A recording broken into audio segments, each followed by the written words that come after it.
Good evening, ladies and gentlemen. My name is Christine Dislin, and I'm the music teacher here at Dupage Montessori. You see before you the lower elementary class, and they will perform a musical version of a fable called The Elephant's Child. It's by Rudyard Kipling, and the music for this fable was written by Emily Crocker, and the lyrics were written by John Jacobson. This is the story of how the elephant got his trunk. And like all fables, it has many lessons to teach and to learn. And now, The Elephant's Child.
In the high and far-off times, the elephant, oh best beloved, had no trunk. He had only a blackish, bulgy nose as big as a boot, that he could wriggle about from side to side, but he could not pick things up with it. But there was one elephant, a new elephant, an elephant's child, was full of satiable curiosity, and he lived in Africa. The drums play low, and the time moves slow, as the rivers flow in Africa. The drums play low, it makes me want to go. See the children grow in Africa.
morning, the satiable elephant's child asked a new fine question that he had never asked before. What does the crocodile have for dinner? And they spanked him immediately. By and by, when that was finished, he came upon a color bird sitting in the middle of a wait-a-bit thorn bush, and he said, My father has spanked me, my mother spanked me, and all my aunts and uncles have spanked me for my satiable curiosity. And I still want to know what the crocodile has for dinner. Go to the banks of the great green and greasy Limpopo River, also about with fever trees, and find out. That very next morning, the satiable elephant's child took 100 pounds of bananas and 100 pounds of sugar cane and 17 melons to all his dear families. Goodbye, dear families. I'm going to find out what the crocodile has for dinner.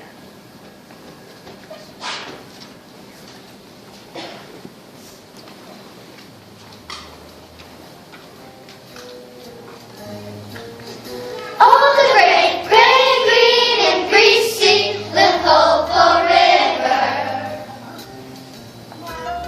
It's not the kind of place for a child to be. The sound of it would surely make you quiver. Woo! And cure you of your curiosity. Snakes on the banks and crocodiles live in her. Don't you know the hippopotamus float near the shore? Wah, wah, wah. If you get too close, you just might be their dinner. Woo! And you'll never see your family anymore. There are fever trees on everything, and if you please, it's dark and dank. Don't get too close, you best watch out. They'll bite your nose, they'll get your smell, they'll knock you in their mouth. Oh, the great, green and greasy Limpopo River is everything you ever heard it was. Every sound of it will make you shiver. Woo! It's mostly but a little crud and scuzz. There are sleepy snakes on every bank, and with their tails they like to spank. So watch your feet and every inch, or you will get a painful pinch. They got you in their clutches and the great, green and greasy Limpopo River will cure you of your curiosity. Will cure you of your curiosity.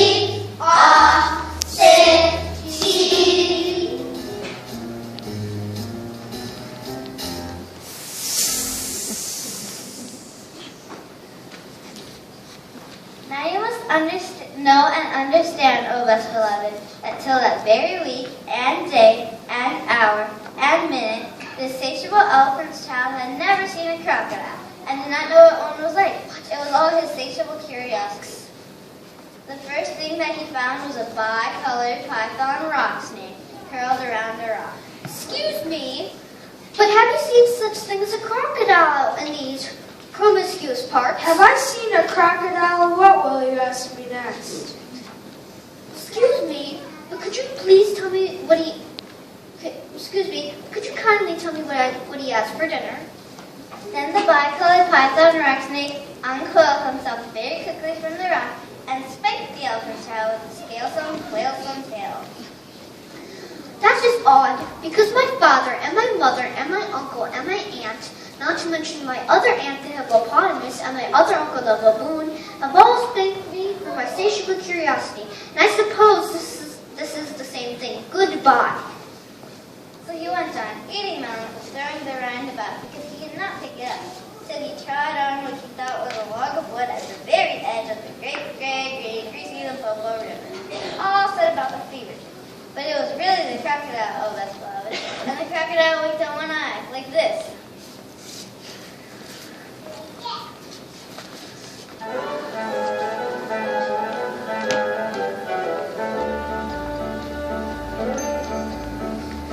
Oh, have I seen the crocodile? Will you ask me next? Your question is ridiculous. It really has me vexed. Of course I've seen the crocodile. In answer to your plea. The only thing I'm worried about is did he see me?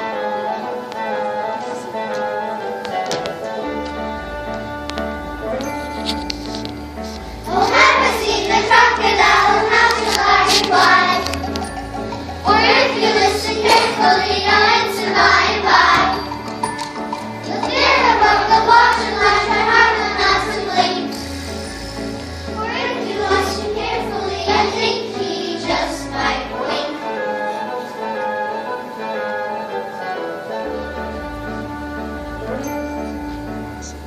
Come here to listen what he says, for I'm a crocodile.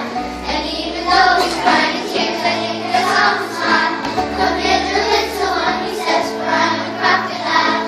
Closer and I'll whisper it. Oh, curious thing, so hellish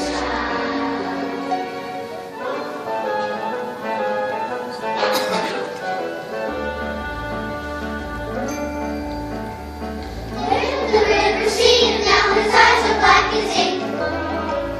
His tail is green, his teeth are white, and it's underneath his pink. What else is up there is that way? I don't know what to think. It is an eerie sight indeed to see a crocodile wink.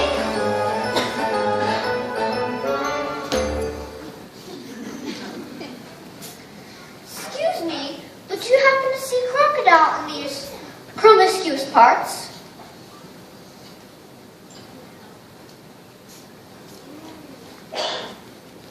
The crocodile winked eye to eye and lifted half his tail to the right. The elephant's tail stepped back most politely because he did not wish to be spanked again. Come hither, little one. Why do you ask such things? Excuse me, but my father spanked me, and my mother spanked me, not to mention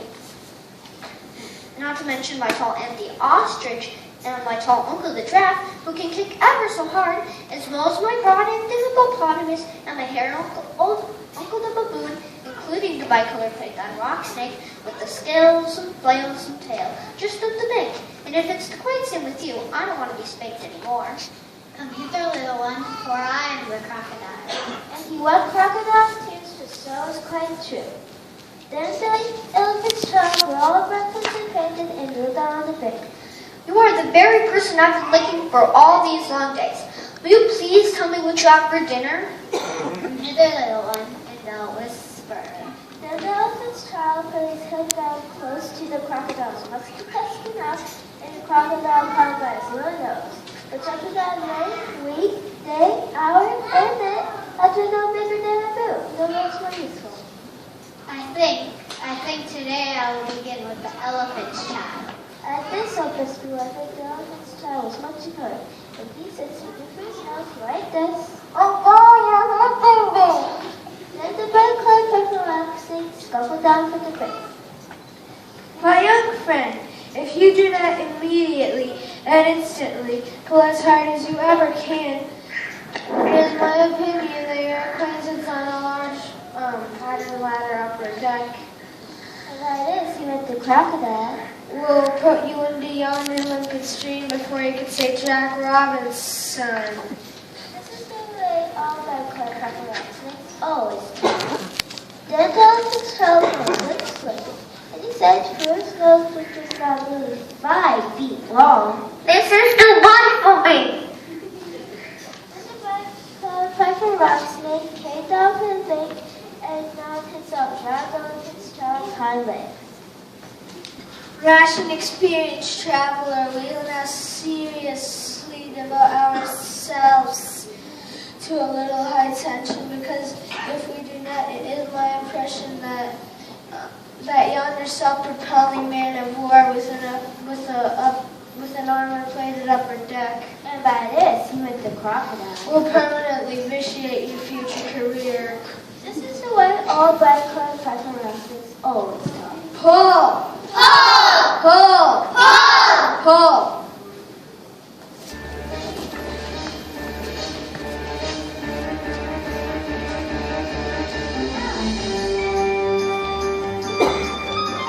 This is the time for heroics. This is the time to be brave. If we all work together and do our part, this elephant's life will save. Pull! Everybody pull! Dig with their heels and by paws. Touch with their hands or their claws. Never give in or the croc will win. He's holding our friend in his jaws. Pull! Everybody pull! Pull with your legs or your haunches. Pull with your spine or your haunches. Pull with your heart or your local heart. Don't let go or your haunches. Pull! Everybody pull! This is no joke, this is not a prank. Something is packing your whole day. All who would do the best they could. Now everyone get ready. Pull! Everybody pull! Pull! Pull! Pull! Pull! Pull! Pull! Pull! Pull! Pull! Pull! Pull! Pull! Pull!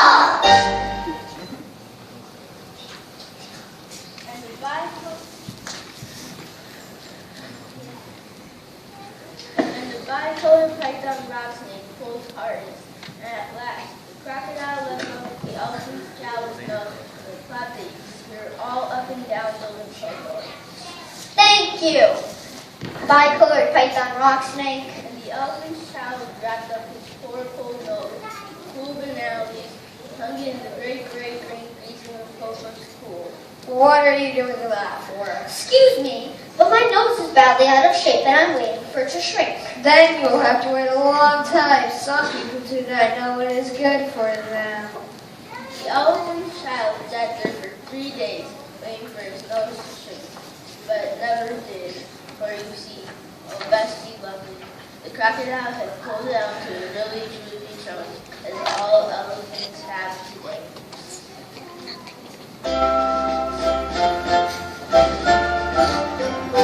There's not much to do when a fly's taking you, unless you have a really truly trunk.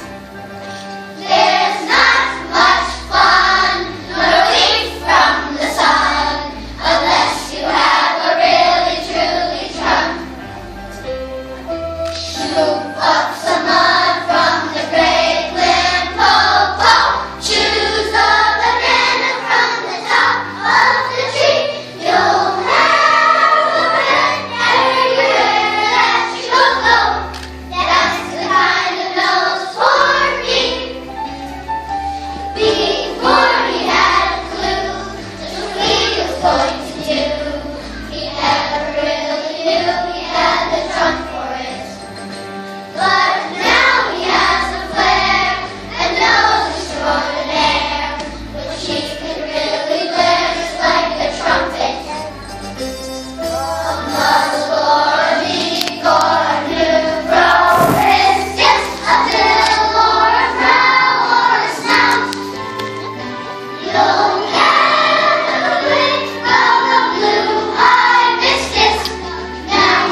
So the elephant's child went home across Africa, frisking and whisking his trunk. When he wanted fruit to eat, he pulled it down from a tree instead of waiting for it to fall. When he wanted grass, he plucked it from the ground instead of going to his knees as he used to. He swished the flies away. He made a cool, slushy, squishy mud cap when the sun was hot. When he was lonely, he sang through his trunk, and the noise was louder than several brass bands. And he picked up the melon rinds that he had dropped, for he was a tidy packing bird. One dark evening, he came back to all his dear families and uncoiled his trunk and said, How do you do? They were very glad to see him and immediately said, Come here and be spanked for your insatiable curiosity. Pooh, I don't think you people know anything about spanking, but I do, and I'll show you. Then he uncurled his trunk and knocked one of his dear brothers head over heels.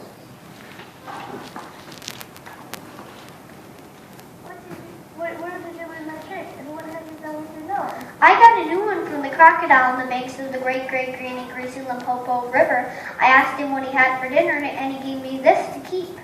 It looks very ugly. It does, but it's very useful.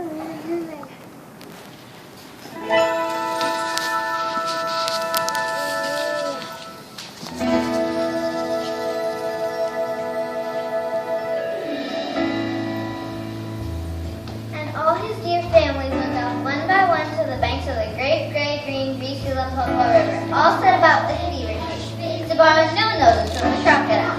When they came back, nobody spanked anybody anymore. And ever since that day, oh best beloved, all the elephants you will ever see, besides all those that you own, have trunks precisely like the trunk of the insatiable elephant